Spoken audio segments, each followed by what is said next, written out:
అందరికీ నమస్కారం. చూసారా, 2 పెద్ద పెద్ద ఉల్లిపాయలు కట్ చేసుకున్నాను. కాస్త ఉప్పు వేసి కలుపుకున్నా. ఒక కప్పు శనగపిండి తీసుకున్నా. ఇంకో కాస్త వేస్తాను. క్రిస్పీగా రావడానికి కొంచెం అంటే కొంచెం వరిపిండి.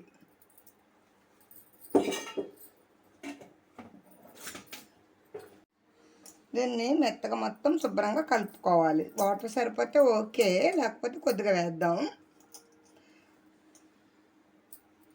అమ్మమ్మ చేతులు పట్టుండవు కదా, వాటర్ రాదులేండి, వాటర్ కలపాల్సిందే.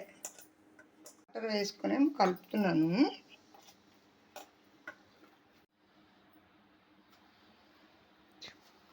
చూసారా, అలా చిన్న చిన్న పకోడీలా వేసేసుకోవడమే.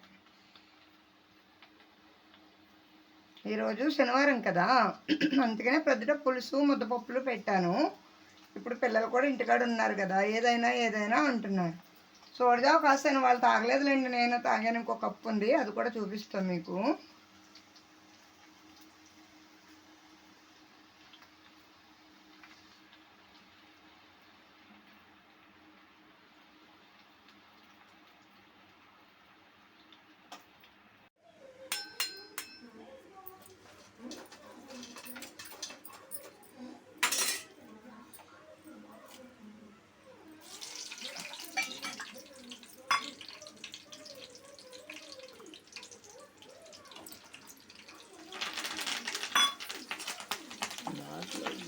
చూసారా, కొంచెం కరివేపాకు, ఎందుకంటే మొత్తం అంతా అయిపోతుందని ఇలా వేస్తున్నా.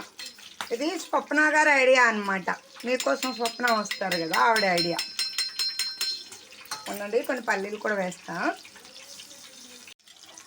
చూసారా, పల్లీలు కూడా మీకోసంలో స్వప్న గారి ఐడియాని. కొన్ని స్వప్న గారి ఐడియాస్ నేను ఫాలో అవుతాను.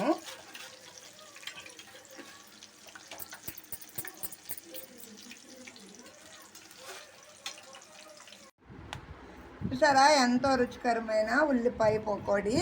ఉట్నే సరదాగా కరివేపాకు, వేరుశనగ గుళ్ళు, పచ్చిమిర్చి గార్నిష్ కోసం పెట్టాను. చూసారా, ఉల్లిపాయ పకోడీ ఇంట్లోనే ఒక కప్పు పిండికి వచ్చాయన్నమాట పకోడీస్. మా పిల్లలు తాగుతారేమో అని సోడిజావ కూడా కాసాను నేను. కానీ మా మనవరాలు అయితే తాగలేదు. మా మనవడు ఒక కప్పు, నేను ఒక కప్పు తాగేసాము. కానీ అనుకోకుండా పకోడీ చేస్తాను కదా, పాపం దీన్ని కూడా మనం చూపిందామని చేస్తాను. ఎందుకంటే ఈరోజు శనివారం కదా, నేను ఫాస్టింగ్ ఉంటాను అనమాట. ఈ వీడియో కనుక మీకు నచ్చినట్లయితే లైక్ చేయండి, షేర్ చేయండి, సబ్స్క్రైబ్ చేయండి, అమ్మమ్మని సపోర్ట్ చేయండి. ఉంటాను, బాయ్ బాయ్.